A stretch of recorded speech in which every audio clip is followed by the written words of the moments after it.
First off, I do not explicitly state that, and I quote, "We shouldn't help anyone because we can't save everyone." My opponent also incorrectly states that I am arguing that people are being forced to eat meat. I never said that. My argument is simply that switching to a vegetarian diet is unethical because not all people can sustain a completely vegetarian diet, thus it is not in their benefit. My opponent herself concedes that people who need to eat meat because they cannot afford vegetables should continue to do so, so really there is no argument here. She then goes back on her word, saying it is easier and better for everyone to become vegetarians. In the first 1 minute of my opponent's rebuttal, she speaks so fast and so incoherently that her arguments make no real advancement or any sense for that matter. For example, for the last 25 seconds, I have literally no idea what my opponent is saying because she is speaking so fast, and it is because both me and her know that she is only allowed 3 minutes to speak, yet she has gone over. She later goes on to criticize me and my argument, saying that I have no sense if I continue to bring up the bees argument. You may disagree with my argument or how I present it, and I agree that you are allowed your own opinion. However, this is an attack on me personally, and it is out of the context of this debate and unethical. Saying that if he has any sense is absolutely rude and not something to say in an argument over ethics.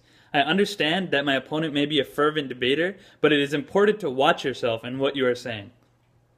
Let me reiterate this. If being a vegetarian is a better ethical choice, and if ethics involve all human beings, not just target audiences, how is it ethical to force populations to switch to a vegetarian diet when they cannot sustain one effectively based on their living conditions? In my example, I use West Africans because they have limited resources. There are other populations in the world that also have these same problems. Next, my opponent states that livestock, if we switch to vegetarian diets, could still be used for milk and eggs. This is well and good, but to an extent. The world's average stock of chickens is almost 19 billion, or 3 per person, according to the UN's Food and Agriculture Organization. Cattle are the next most populous at 1.4 billion, with sheep and pigs not far behind at around 1 billion each. What would we do with the ridiculous amounts of animals that are currently being bred as livestock? What about the 1 billion pigs? Are we going to start drinking pig milk? We must think clearly about the significant impact meat farming has on animals and what we would have to do with these animal populations if there was no meat eating. Next, returning to my argument on the effect of vegetarianism on bees. Let me elaborate because my opponent seems to have no idea what I'm saying. Bees play an incredibly important role in agriculture as pollinators. Virtually all fruit and many vegetables are insect pollinated, overwhelmingly by bees. Without bees, crop yields would fall off dramatically. It is estimated that 1/3 of all food quantities of all food requires on bees for its production.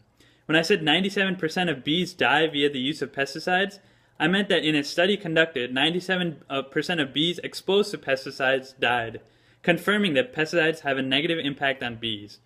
An increased amount of vegetable farming would require more use of pesticides. Many food industries, especially vegetarian-based ones, would collapse, and world economies would slow down. There would be tremendous implications across the board, and it would be extremely hard for us to replace bees. Overall, my opponent makes no advancements in the pro-side argument of vegetarianism because she fails to refute why vegetarianism is better for everyone, and she fails to address the issue of killing bees, which affects the world negatively. She speaks extremely fast and incoherently, and goes over by more than 20 seconds. There is no real reason presented by my opponent as to why vegetarian eating is more ethical and therefore I should win.